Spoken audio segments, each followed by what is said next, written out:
अस्सलाम वालेकुम तार सुबह STV न्यूज़ आऊं वली मोहम्मद जाड़ो नादर वजूदा काजी अहमद खान साहिल लाखो छे न रिपोर्ट थे नादिन काजी अहमद जे एड मिनिस्टर जाम शहरोस उनर सा संस ऑफिस में अल पार्टी अलायंस जे अगवान सैयद अनवर अली शाह अब्दुल लतीफ रिंद धनी बख्श कलोई डॉक्टर गुलाम शबीर चांडियो अली खान जतोई साहिल लाखो जी मुलाकात टाउन इंसामिया पारा शहर अंदर शेर मोहम्मद कॉलोनी आफ्ताब कॉलोनी पीर महला जाम हैदर कॉलोनी रेडियो बाजार शाही बाजार प्रेस क्लब चौक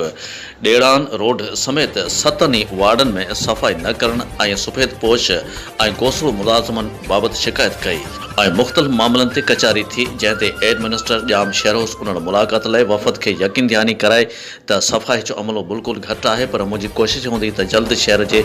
सतनी वार्डन में बहितरीन खां बहितर सफ़ाई कराए सघां। उन वधीक चयो त सफ़ाई करण लाइ हर वार्ड में 2 ॾींहं सफ़ाई कैंप लॻाई सफ़ाई खे यकीनी बणाईंदासीं। उन मौक़े ते टाउन ऑफिसर फैसल डहारी सैयद अमीर शाह सैयद मुर्तज़ा शाह ऐं ॿिया पिणु मौजूदु हुआ। अलायंस जे अॻवान चयो त एड मिनिस्टर हिकु बहितरीन ऑफिसर आहे जंहिं शहर अंदरि सफ़ाई जी यकीन दहानी कराई आहे। उन करे कुझु ॾींहनि लाइ टाउन इंसामिया ख़िलाफ़ एहतिजाजी तहरीक मुलतवी कयूं था।